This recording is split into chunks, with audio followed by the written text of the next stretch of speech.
All right, everybody, how's it going? Welcome back to the channel. I am Blue Monkey, and today we're gonna be talking about everything that we know about Elden Ring. Now, as I said in one of my more recent videos, this channel is going through a little bit of an evolution. It's gonna be focused on the original thing that I wanted to focus on: loot, bosses, and PvP. And this game is definitely gonna cover the loot and the boss portion. Now, just yesterday, IGN released an article titled "Everything We Know So Far About Elden Ring," and a new trailer actually just dropped the other day as well, so I figured this would be as good as a time as any. We're going to be talking about the release date, the gameplay, the world design, the story, and also how is George R.R. Martin involved in this. If you guys don't know, George R.R. Martin is the author of the original Song of Ice and Fire novels, otherwise known as Game of Thrones.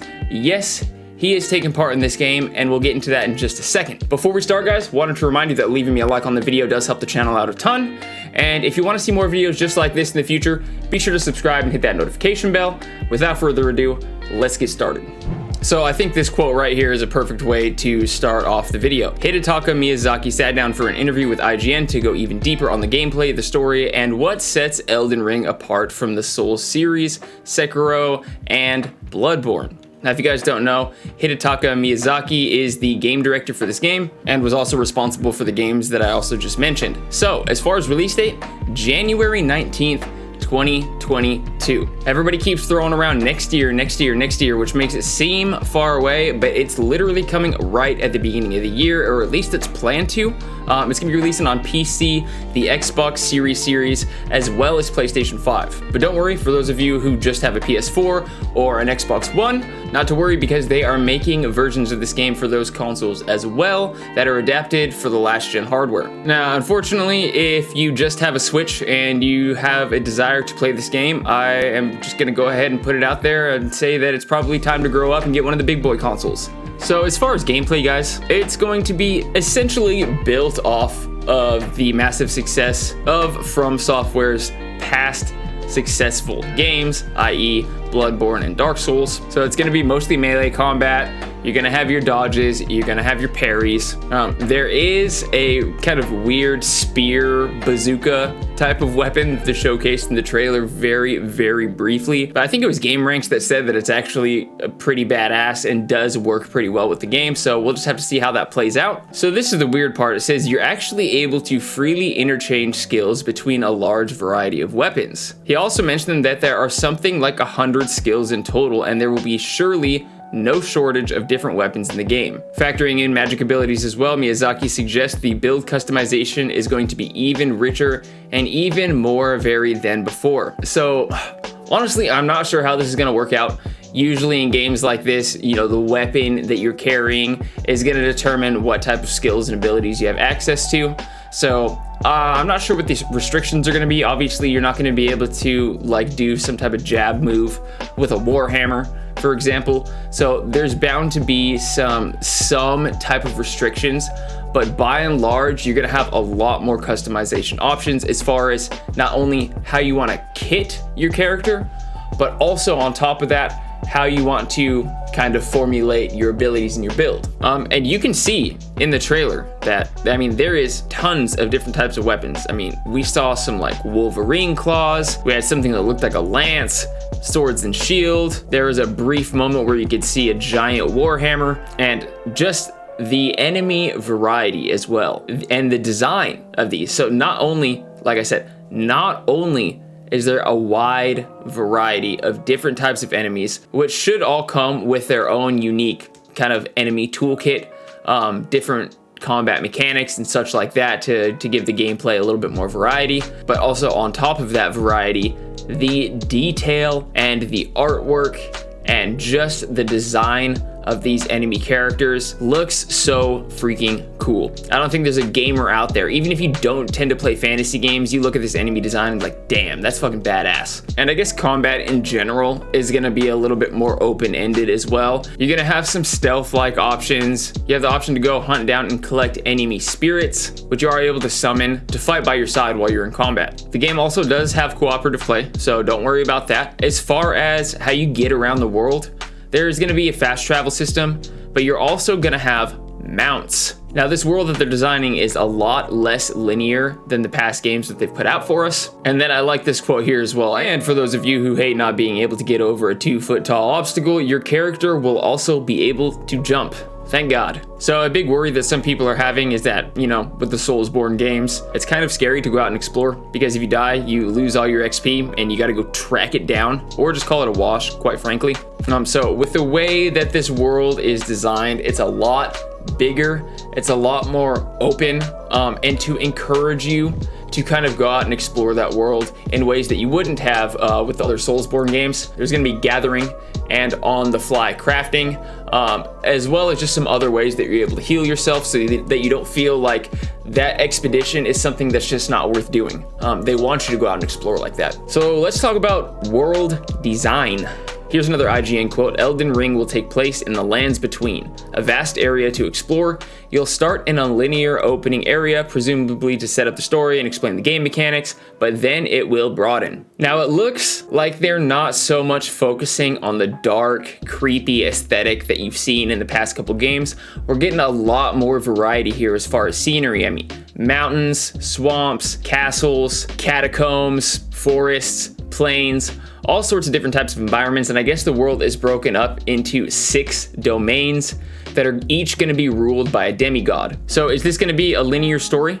Is this going to be one of those open world linear story type of deals? Well, according to From Software, there is an element of guidance, particularly at the beginning. There is a main line that players can follow, but at any time, you're free to break off this route and take the untrodden path. The idea here, guys, they want to give you more freedom. They want to let you play the game your way. And I mean, when's the last time a single player open world game really took off, especially in a fantasy setting? I mean, I'm thinking all the way back to like Skyrim. Well, I guess The Witcher 3 too as well. But nevertheless, adding one more to the roster, count me in as still very excited. And apparently in this game, there's going to be more NPCs. It looks like they are fleshing out the world with an actual population of not only enemies, but also NPCs. To what extent, we're not quite sure yet. But traditionally in the Soulsborne games, you don't necessarily meet a lot of just like, for example, random civilians walking around in town or stuff like that to kind of make the world feel more alive. It's kind of just you versus the world, and anybody that you're allies with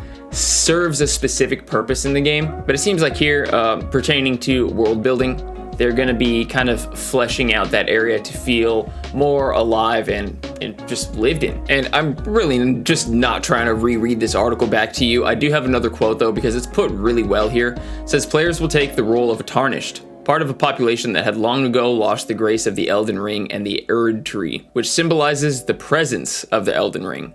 The Tarnished were banished from the lands between before the destruction of the ring, and they have been summoned back after the shattering of the ring. So again, traditionally in these Soulsborne type games, it's very environmental storytelling, finding random notes in the world, pieces of lore embedded in equipment, and stuff like that. Apparently with this game, the story is going to be a lot more in your face. So you're not going to have to go and search through the entire world and read different things and kind of piece it together yourself. Although they do say that that is going to be an element of it. But from what I gather here, it seems to be much more of a straightforward storytelling method, at least compared to, like I said, the previous Soulsborne type games. As for what the Elden Ring is itself, I'm not quite sure. Let me know down in the comments if any of you guys have dug deep into the lore. From what I can gather, it's kind of just like the fabric of the universe, but in the cinematic trailer, it looks like it's an actual ring, like a physical ring. I'm not sure if that's just symbolism or kind of what's going on, but the big thing is that it is shattered and we need to put it back together. And so we're gonna go off and we're gonna fight all these different demigods and eventually fight the big bad boss. And ultimately, what our goal is gonna be is to collect all of these different runes from the demigods, put them together, and become an Elden Lord. That sounds fucking cool. Just for the title of Elden Lord, I'm gonna pick this game up. Just for the title of that game. I will achieve it. So now brings us to the juicy bit. Well, I guess it's all kind of been juicy bits, but we're talking about George R.R. Martin and his involvement with the game. Now, for you Game of Thrones fans, I think you may love or not so much like this. And I promise you guys, this is the last direct quote that I'm going to use from IGN here. It says, Game of Thrones or Song of Ice and Fire fans may have hoped that George R.R. Martin wrote every line of dialogue in Elden Ring, but his responsibilities lay largely in shaping the lore and mythos of the game world. So, while not everything will feel like you're playing through a Martin narrative, you will still be inhabiting a world he dreamt up. And honestly, like, if you're gonna be mad that he didn't write all the dialogue for the game, go fuck yourself. I mean, honestly, the Song of Ice and Fire and the Game of Thrones, the world building, it's just like with Lord of the Rings. The world building is what really captivates you. It's so believable. It's so raw and like something that could actually exist with its own set of politics and different world events happening. Stuff like that, the different species that inhabit the world and how they kind of interact with each other. So, to say the least, George R.R. Martin is a very skilled world builder, and for his involvement to even be this deep honestly blows me away and just gets me that much more excited for the game. And apparently Martin's world building of this game actually took place before From Software's development of any actual game systems. So instead of game systems and game mechanics and kind of nitty-gritty technical stuff like that being developed and then the world being built around those systems, the systems are actually being built around the world, which I think is great and could potentially lead to the game feeling more, like I said, well-rounded and believable than ever before. Also, I guess Martin helped create the main bosses of the game. And not only that, he is responsible for the lore behind each of them. I really feel like this game is going to be something that you can dedicate serious time to. I think that there is going to be a big enough and deep enough world for you to just get lost in for an extended period of time, which I am very, very, very much excited for. Guys, thanks for sticking around to the end. Appreciate you so much. Again, if you haven't checked out my second channel, Capture the Frag, I will put a card on the screen. It's all shooter gaming news. So if you play shooters, head over there, dropping a sub over there. Might not be a bad idea. Until next time, guys, I'm Blue Monkey, and I'll see you in the next video. Peace.